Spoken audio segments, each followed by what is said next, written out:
और अब बात करते हैं पाकिस्तान की, जिसकी टेंशन एक बार फिर से बढ़ने वाली है, क्योंकि तालिबान ने फिर से साफ कर दिया है कि वो पाकिस्तान को सबक सिखाकर रहेगा। पाकिस्तान और तालिबान के संघर्ष के बीच अब ग्रेटर अफगानिस्तान का एक नया नक्शा सामने आया है और यही पाकिस्तान की टेंशन की वजह भी। तालिबान का ग्रेटर अफगानिस्तान का नक्शा अगर हकीकत बन जाता है तो आप यकीन मानिए कि आधे पाकिस्तान का नामो निशान मिट जाएगा। इस नक्शे से पाकिस्तान कैसे भड़का हुआ है, अफगानिस्तान का जोश कैसे और क्यों हाई है, ये रिपोर्ट देखिए आप, फिर हम कुछ खास मेहमानों के साथ इस ग्रेटर अफगानिस्तान पर चर्चा करेंगे। तालिबान का ग्रेटर अफगानिस्तान का सपना फिर जिंदा।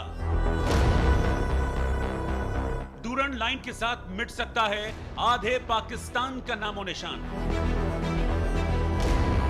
तालिबान ने पेश किया ग्रेटर अफगानिस्तान का नया नक्शा। ग्रेटर अफगानिस्तान में सिंध पंजाब छोड़ पूरा पाकिस्तान। तालिबान बोला लाहौर तक फहराएंगे तिरंगा। पाकिस्तान और तालिबान के संघर्ष के बीच अब ग्रेटर अफगानिस्तान का नया नक्शा तालिबान और पाकिस्तान के बीच टेंशन को बढ़ा रहा है। अफगानिस्तान में अल मदरसा अल असरिया के छात्रों ने तालिबान के उपमंत्री मोहम्मद नबी ओमारी को ग्रेटर अफगानिस्तान का नक्शा गिफ्ट किया है। खोस्त में आयोजित इस कार्यक्रम में 18 साल से कम उम्र के बच्चों ने सेना की वर्दी पहनी हुई थी। यानी तालिबान का ग्रेटर अफगानिस्तान का नक्शा अगर हकीकत बनता है तो आधे पाकिस्तान का नामो निशान खत्म हो जाएगा, क्योंकि इस नक्शे में खैबर पख्तूनख्वा और बलूचिस्तान सहित कई पाकिस्तानी प्रांतों को अफगानिस्तान का हिस्सा दिखाया गया है। ग्रेटर अफगानिस्तान या पश्तूनिस्तान की थ्योरी सालों से अफगान के मन में रही है। दरअसल अफगानिस्तान पाकिस्तान के साथ लगने वाली डूरन लाइन को मानने से इनकार करता है। डूरन लाइन को अंग्रेजों ने 1893 में अफगानिस्तान और भारत को विभाजित करने के लिए खींचा था, लेकिन अफगानों ने हमेशा से डूरन लाइन का विरोध किया है। अफगान उन पश्तून बहुल इलाकों पर अपना दावा करते हैं जो कभी पाकिस्तान का हिस्सा है। इसी पर अक्सर पाकिस्तान और अफगानिस्तान के बीच संघर्ष होता रहता है। पिछले दिनों दोनों देश जमकर भिड़े, फिर कतर और तुर्की ने पाकिस्तान और तालिबान के बीच संघर्ष विराम करवाया। लेकिन अब इस नक्शे के आने के बाद समझौता कभी भी टूटने का डर है, क्योंकि पाकिस्तान अभी तक 10 लाख से ज्यादा अफगान शरणार्थियों को देश से बाहर निकाल चुका है। तालिबान इसे अपमान के तौर पर देख रहा है। तालिबान को पता है कि पाकिस्तान सीमा पर आक्रमण और शरणार्थियों को देश से बाहर निकालकर उसे कमजोर कर रहा है। इसलिए डूरन रेखा को मिटाकर तालिबान पाकिस्तान के खैबर पर कब्जा करना चाहता है, जहां अफगान नागरिक रहते हैं।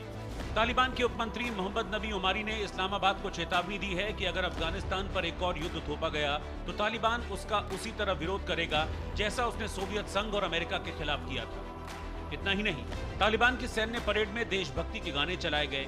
इनमें से एक गाने में पाकिस्तान को चेतावनी दी गई थी। अफगान तालिबान ने पाकिस्तान को चेतावनी देते हुए कहा था, लाहौर में सफेद झंडा फहराएंगे और इस्लामाबाद को जला देंगे। यानी अफगान तालिबान अब रुकने वाला नहीं है। सवाल यह है कि क्या पाकिस्तान 4 टुकड़ों में बंट जाएगा? तो पिछले महीने हमने देखा था अफगानिस्तान और पाकिस्तान के बीच एक संघर्ष की नौबत आई थी, बल्कि मैं कहूंगा कि संघर्ष हुआ भी था। फिर कतर और टर्की बीच में आए और फिर एक संघर्ष विराम हुआ, युद्ध विराम जैसी चीज हुई। लेकिन क्या ये नया नक्शा ग्रेटर अफगानिस्तान का इस कतर और टर्की के जो ये प्रयास थे उस प्रयासों पर पानी फेर देगा? क्या ग्रेटर अफगानिस्तान का ये नक्शा जो कि अफगानिस्तान के एक मंत्री दिखा रहे हैं वो पाकिस्तान और अफगानिस्तान के बीच तनाव को और बढ़ा देगा? इसी पर हम चर्चा करेंगे। मेरे साथ 3 खास मेहमान इस वक्त जुड़ रहे हैं। श्रुति दासगुप्ता जी विदेश मामलों की जानकार हैं, वो इस वक्त साथ में जुड़ गई हैं। मेजर जनरल रिटायर्ड राजन कोचर साहब जो कि सीनियर डिफेंस एक्सपर्ट हैं, वो भी इस वक्त साथ में जुड़ गए हैं। और मेरे साथ मियाँ आसिफ अली जो कि पाकिस्तानी जर्नलिस्ट हैं, वो भी इस वक्त साथ में जुड़ गए हैं। आप तीनों का बहुत बहुत स्वागत है मेरे साथ इस चर्चा में। लेकिन सबसे पहले आसिफ अली साहब, मैं आपके पास आना चाहूँगा। ड्यूरन लाइन को लेकर अभी तक जो एक खींचतान है अफगानिस्तान और पाकिस्तान के बीच, वो हम देखते हैं कि बरकरार है।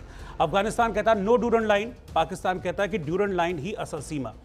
इस तकरार के बीच ये जो डिफरेंसेस हैं, इसके बीच ये ग्रेटर अफगानिस्तान का जो नक्शा पाकिस्तान जो अफगानिस्तान के एक मंत्री लेकर आए हैं, कोई छोटा मोटा आदमी इधर उधर नहीं, एक मंत्री दिखा रहे हैं, वो भी एक सरकारी कार्यक्रम में, क्या ये चीजों को एस्केलेट करेगा?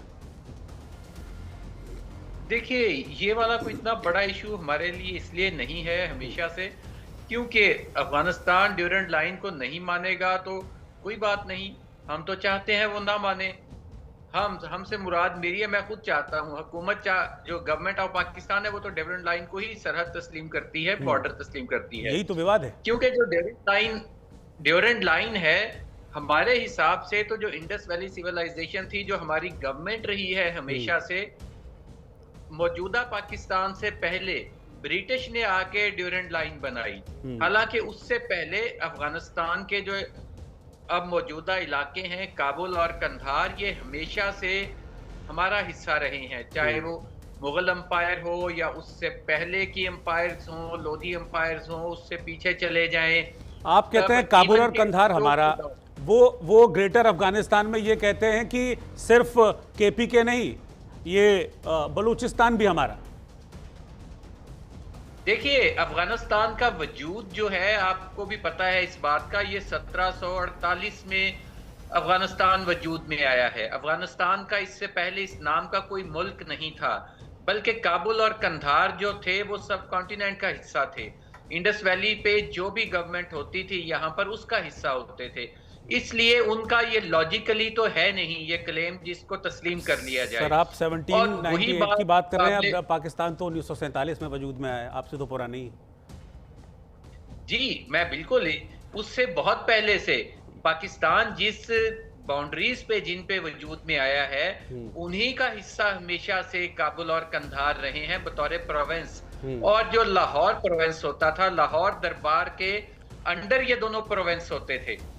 जिस तरह मुल्तान था उसके अंडर लाहौर का, क्योंकि जो गवर्नर होता था वही इन इलाकों को भी देखता था, और ये तो हमेशा से हमारा हिस्सा रहा है। इसलिए वो अगर उनके जहनों में एक बात डाल दी गई है कि ये हमारा है, तो उनको याद रखना चाहिए कि उनको तो काबुल तक हम लोग छोड़ के आए थे, इसलिए ये ऐसा इश्यू नहीं है। वो लाहौर फतह करने की बात करते हैं, तो ये लाहौर दरबार की ही फौज थी जो ब्रिटिश को वहां पे छोड़ के आई थी। अगर लाहौर दरबार की फौज तब वापस ना आती तो ब्रिटिश के साथ बाद में बुरा हशर ना होता वहां पे, इसलिए वो लाहौर की तरफ सोच समझ के आएंगे। ठीक है, मैं जनरल कोचर के पास चल रहा हूं। जनरल कोचर, कतर और टर्की के प्रयास के बाद युद्ध विराम होना दोनों के बीच, और उस युद्ध विराम के बीच अफगानिस्तान के एक मंत्री का ग्रेटर अफगानिस्तान का नक्शा दिखाना, उसमें इंपॉर्टेंट यह है कि केपीके और बलूचिस्तान को भी अपना दिखा देना। ये क्या इंडिकेट कर रहा है? पठान क्या चाहता है, अफगान क्या चाहते हैं, तालिबान क्या चाहता है? एक बहुत इंपॉर्टेंट आपने मुद्दा यहाँ पर रेस किया है, बिकॉज ये मुद्दा देखिए आपको अंडरस्टैंड करना पड़ेगा। आप अपने हिस्ट्री के जो भी जस्टिफाई कर, आज की सिचुएशन क्या है वो आपको अंडरस्टैंड करनी पड़ेगी, और आज के सेंटिमेंट्स क्या है वहां के लोगों के। अब आप अपना हिस्ट्री कोड करते रहेंगे तो कभी भी आप शांति नहीं ला सकते इस एरिया में। तो प्रॉब्लम यहाँ पे है, मैं आपको कुछ स्टैटिस्टिक्स आपको पेश करता हूं जी।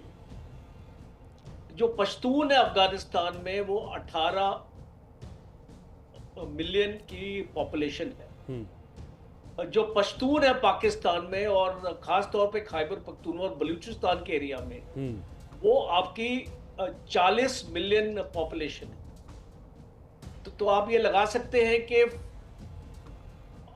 अराउंड 52% पॉपुलेशन पश्तून अफगानिस्तान में कंट्रीब्यूट है, और पाकिस्तान में 15 से 18% आपकी पाकिस्तान की पॉपुलेशन पश्तून है।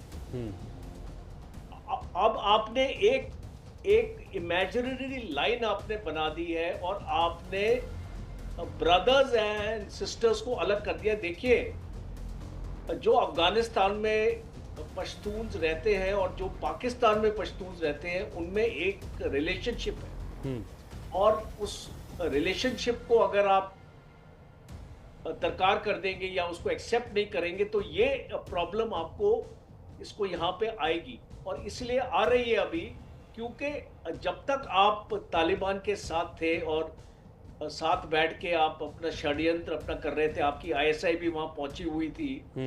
2021 का 15 अगस्त का दृश्य मुझे याद है, जब आपके इसको DG ISI एक 5-स्टार होटल में उधर बैठ के एक ऐसे अनाउंसमेंट करते हैं कि आज पाकिस्तान को एक स्ट्रेटेजिक ऑटोनॉमी मिल गई है, और अफगानिस्तान भी हमारा ही है, और हम इसके पूरे एरिया को कंट्रोल करेंगे। तो वो आपकी गलतफहमी थी, क्योंकि आपने इसको 2021 की अगर सिचुएशन को और 2025 की सिचुएशन को, दोनों को आप एनालाइज कीजिएगा, आपको पता चलेगा कहाँ कहाँ गलतियां हुई हैं आप लोगों से।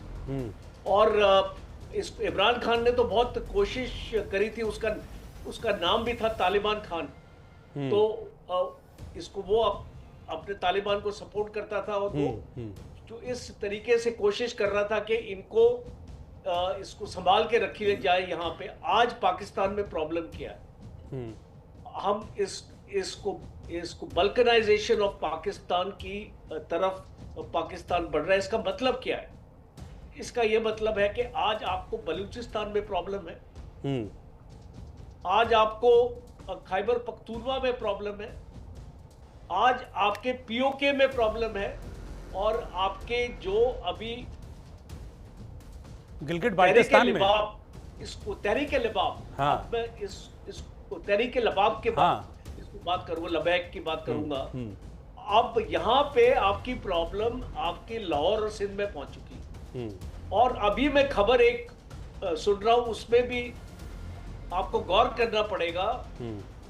वो खबर ये है कि पाकिस्तान आर्मी गजा में जा रही है, और वहां पे हमास को कंट्रोल करेगी, या वो इसको वहां पे सिचुएशन करेगी। तो आप इसको समझ सकते हैं, पाकिस्तान के अंदर जो एक प्रो पैलेस्टीनियन मूवमेंट ऑलरेडी चल रहा है, ये उसको क्या इम्पैक्ट होगा। देखिए, आप अपनी फॉल्ट लाइंस को कंट्रोल कीजिए, अपने आप को जस्टिफाई करने की जरूरत नहीं है यहाँ पे। बिल्कुल, जो प्रॉब्लम आपके सामने आई है, उस प्रॉब्लम को कन्फ्रंट करने की जरूरत है, उस प्रॉब्लम को रिजॉल्व करने की जरूरत है। अफगानिस्तानी जो आपके तालिबान है, वो एक टाइम पे आप ही के साथ होते थे, बिल्कुल, और आज वो आपके अगेंस्ट है। आपने एक टाइम पे एक नारा अपना बोला था, मुझे एक्चुअली याद है, good terrorism and bad terrorism. Yes, terrorism is never good और बैड, इट इज ऑलवेज बैड।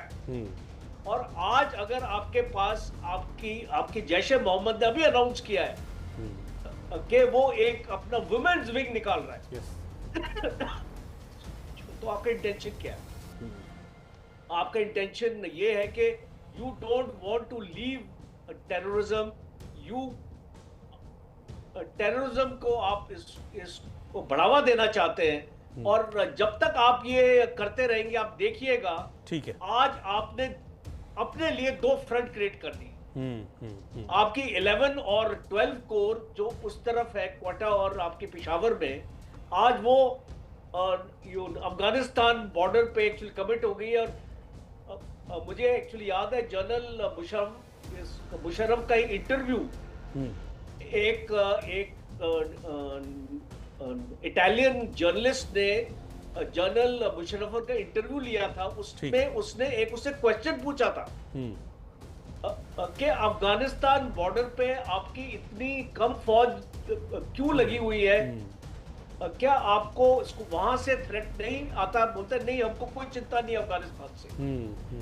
तो आज ये अगर मैं उस इंटरव्यू का हवाला दूं और आज की सिचुएशन में देखूं, तो I think Pakistan is in for real trouble.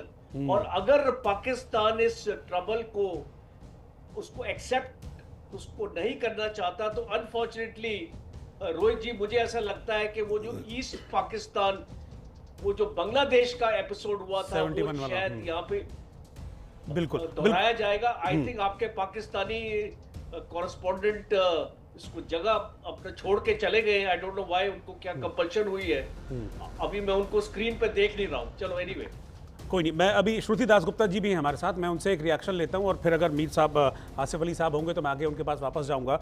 श्रुति जी, अभी मैं अगर बलूचिस्तान की बात करूं तो बलूचिस्तान अशांत है। क्यों अशांत है? क्योंकि बलूचिस्तान कहता है कि हमको नहीं रहना पाकिस्तान के साथ, हमको अलग होना है। दूसरा, खैबर पख्तूनख्वा में भी हम देखते हैं कि वहाँ पर भी लगातार अशांति बनी हुई है, और वहाँ पर भी टीटीपी लगातार पाकिस्तानी फौजियों को मार रही है। तो ऑलरेडी आपके जो बड़े बड़े प्रोविंसेस हैं वो अशांत हैं, ऊपर से ये वाला जो नया एपिसोड है, ये मुश्किलों को बढ़ाएगा पाकिस्तान के लिए आने वाले वक्त में, जिसका जिक्र भी जनरल साहब ने भी किया था कि परवेज मुशर्रफ बड़े बेफिक्र थे, भाई हमको वहाँ से कोई चिंता नहीं है, लेकिन असल चिंता वहीं से आ रही है। जी, असल चिंता सिर्फ वहां से नहीं आ रही है, अंदर से भी आ रही है। क्योंकि अगर आप सोच रहे हैं पश्तून सिर्फ बॉर्डर के उस पार हैं, तो नहीं, बॉर्डर के इस पार भी हैं। अगर आप उनसे इस तरह की बातें करेंगे, उन्होंने जहां तक हमें पता है, जो ओपन मीडिया में आ रहा है कि उन्होंने स्कूलों में से पश्तूनों को निकाल दिया है, उनके ऊपर ज्यादती कर रहे हैं, रस्तों पे घसीट घसीट के पीट रही है उनको पुलिस। तो आपके अंदर भी आप प्रॉब्लम पाल रहे हैं ना। ऑलरेडी आपके साथ जो एक केपीके के लोग नहीं हैं, जो और इंटीरियर वाले रीजन के जो पश्तून है उनको उनके साथ आप बुरा व्यवहार करना शुरू कर रहे हैं। सिंध वाले लोग ऑलरेडी आपके पास एक बार ऑलरेडी सिंध अलग देश बनने की मांग कर चुका है। बलूचिस्तान का तो इतना बुरा हाल किया है उन्होंने कि वहां के लोग रास्ते पे आके किसी चीज को पार नहीं करने देते, कोई भी हाईवे उनके कंट्रोल में नहीं है। तो आप अपने लिए और प्रॉब्लम्स बढ़ाते जा रहे हैं। और आपकी आर्मी को आपने कहाँ कहाँ कमिट किया हुआ है? आपने कमिट किया हुआ है सऊदी अरेबिया के अंदर, क्योंकि आपने वहां पे डील करी है। वहां आपके यमन के साथ लड़ती है, वो हुतीस के साथ लड़ रही है। आप वहां से क्योंकि आपका पैसा कमाने का एक ही जरिया है अब आर्मी, तो आप आर्मी को फिर वहां पे अब गजा के अंदर भी भेजने की बात कर रहे हैं, डील वहां पे आप करने की कोशिश कर रहे हैं। तो आप आर्मी के थ्रू कमाना चाह रहे हैं, पर आपकी आर्मी अब लगी हुई है इनके साथ लड़ने के लिए, तालिबानों के साथ। क्यों? क्योंकि आपने अमेरिका के कहने पे अपनी एयर स्पेस यूज करने दी। क्योंकि जो लेटेस्ट मेरे पास जो मैंने इंडिया टुडे के अंदर आर्टिकल पढ़ा, उसमें यही लिखा आया था कि अफगान कह रहे थे कि अमेरिका चला रही है ड्रोन्स वहां बैठ के, पाकिस्तान अपनी एयर स्पेस यूज करने दे रही है। और उनकी आर्मी के अंदर ऐसे गुट बैठे हुए कि शहबाज शरीफ कुछ भी कहते रहे कि भाई हमारे साथ बड़ा अच्छा व्यवहार है, वो हमारे भाई हैं, हम उनके साथ सुलह करना चाहते हैं। पर आर्मी के अंदर बैठे हुए जो गुट हैं वो ये सुलह नहीं चाहते, क्योंकि वो बिक चुकी है अमेरिका के हाथ। उनको बगराम बेस चाहिए, तो वो दे रही है इस तरह के उल्टे जवाब और कर रही है ऐसी हरकतें। धीरे धीरे अगर आप इंटरनल फ्रैक्चर्स इस तरह से करते रहेंगे, बिकते रहेंगे, तो आपके पास देश ही नहीं बचेगा बचाने के लिए। बिल्कुल, आप ठीक कह रही हैं। और अभी मैं एक रिपोर्ट पढ़ रहा था, वो रिपोर्ट भी यही बताती है कि भाई साल 2025, मैं पिछले नहीं जा रहा हूँ, साल 2025 में ही खैबर और बलूचिस्तान में जो संघर्ष हुआ है उसमें 1100 पाकिस्तानी फौजी अब तक अक्टूबर तक मारे जा चुके हैं इन दोनों गुटों के साथ संघर्ष में। तो ये अलार्मिंग है, जिसको आप इतने आराम से कह रहे हैं मियां साहब, वो अलार्मिंग है। इसको समझने की जरूरत है। आप तीनों को बहुत बहुत शुक्रिया साथ में जुड़ने के लिए। इधर युद्धाभ्यास त्रिशूल की कुछ हैरत अंगेज तस्वीरें सामने आई हैं और इस युद्धाभ्यास त्रिशूल ने पाकिस्तान को आप समझ लीजिए कि दहला कर रख दिया है। क्योंकि ये जो वॉर एक्सरसाइज हो रही है जिसका नाम त्रिशूल है, इसमें भारत की नेवी, भारत की आर्मी और भारत की एयरफोर्स तीनों सेनाएं शामिल हैं और एक साथ अपना जो युद्ध कौशल है, रण कौशल है, वो दिखा रही हैं। 3 नवंबर से 13 नवंबर तक ये ट्राई सर्विस एक्सरसाइज हो रही है, जिसने पाकिस्तान के दिल में मानो त्रिशूल चुभो दिया हो। रेगिस्तान, समंदर और हवा में तीनों सेनाएं लगातार कदमताल कर रही हैं। दक्षिणी कमान के सुदर्शन चक्र कोर के तहत सैनिक, आप ये देखिए, तस्वीरें देखिए कि कैसे जाबाजी से अपना जो युद्ध कौशल है वो दिखा रहे हैं। और आप ये समझिए कि इसको स्ट्रेटेजिकली बहुत प्लान किया गया है और इसका स्ट्रेटेजिकल प्लान ये है कि इसको एक तरीके से आप समझिए कि ऑपरेशन सिंदूर के बाद इस तरह की जो एक्सरसाइज की जा रही है, और ये जॉइंट एक्सरसाइज है, जॉइंट मिलिट्री एक्सरसाइज है। ऐसा नहीं है कि सिर्फ इसको आर्मी कर रही है या सिर्फ इसको नेवी कर रही है या एयरफोर्स कर रही है, तीनों की जॉइंट एक्सरसाइज है।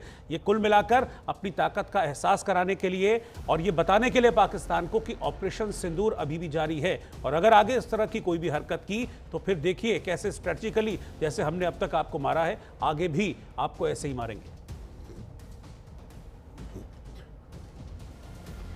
हापुड़ में बारात